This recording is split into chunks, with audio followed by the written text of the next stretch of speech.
एक जमाने से हैरान हूँ कि हाकिम शहर जो हो रहा है उसे देखता नहीं है क्या। शहरयार की ये पंक्ति भोपाल गैस पीड़ितों पर काफी सटीक बैठती है। इसका एक एक शब्द गैस से पीड़ितों के जख्मों को बयान करता है। मानवीय इतिहास की सबसे बड़ी त्रासदियों में से एक भोपाल गैस कांड के जख्म आज भी हरे हैं। इस घटना को आज 2 दशक से भी ज्यादा होने को है। इस दौरान यहाँ के लोगों ने सियासत के सभी रंग देखे, लेकिन कोई भी रंग उनके जख्मों को भर नहीं सका।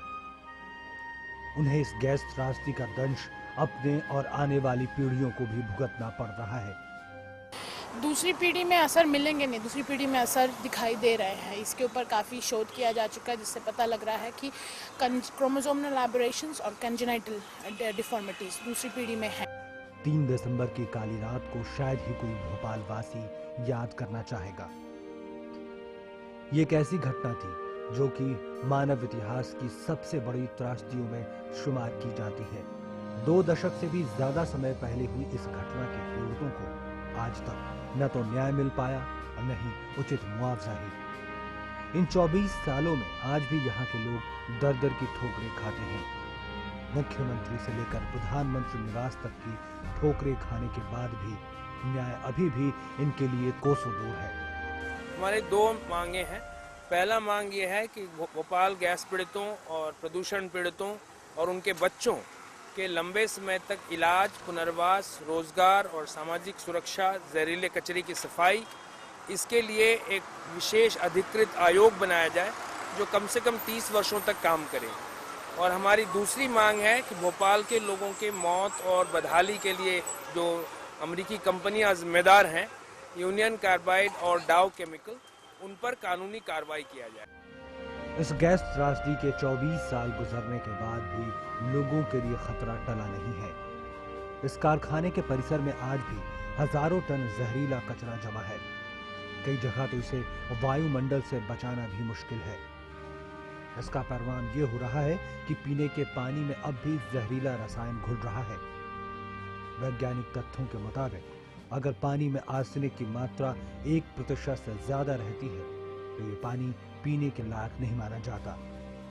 लेकिन भोपाल में कहीं कहीं पानी में आर्सेनिक की मात्रा करीब 7% तक पहुंच गई है। इस बात से आप खुद ही अंदाजा लगा सकते हैं कि इन इलाकों का पानी कितना जहरीला है और इसे यहाँ के लोग कैसे पीते होंगे। भैया ये जहरीला पानी, रोजगार, फ्री इलाज, इसके लिए आए है। मानवाधिकार संगठन एमनेस्टी इंटरनेशनल का कहना है कि अंतर्राष्ट्रीय समुदाय भोपाल गैस कांड के पीड़ितों की सहायता कर पाने या दोषियों को सजा दिलवा पाने में नाकाम रहा है। 3 दिसंबर 1984 के मध्यरात्रि को हुआ यह हादसा। डिजाइन में कमी के कारण प्लांट का रेफ्रिजरेशन सिस्टम ठीक तरह से काम नहीं कर रहा था। करीब 15,000 लोग मारे गए।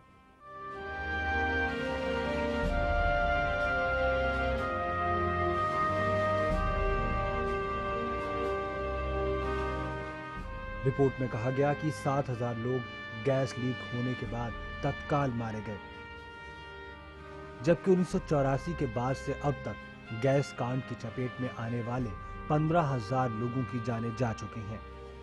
गैस कांड की चपेट में आने से जो लोग बच गए वो आज भी सांस की तकलीफ और दूसरी कई तरह की बीमारियों से ग्रसित हैं। रिपोर्ट में यह भी कहा गया कि 1 लाख से भी अधिक लोग कभी ना ठीक होने वाली बीमारियों से ग्रसित हैं। इस त्रासदी के बाद जिस तरह का न्याय सामने आया है उससे तो यही लगता है कि यह न्याय अंधी गलियों में गुमसा हो गया है। ये आम आदमी के साथ किया गया एक भद्दा मजाक बनकर रह गया है।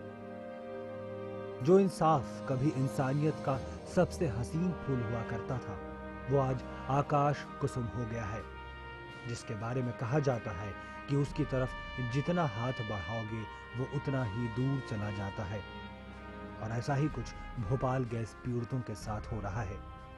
और इसका एक सबूत आज की तारीख है जो 3 दिसंबर 1984 से शुरू होती है।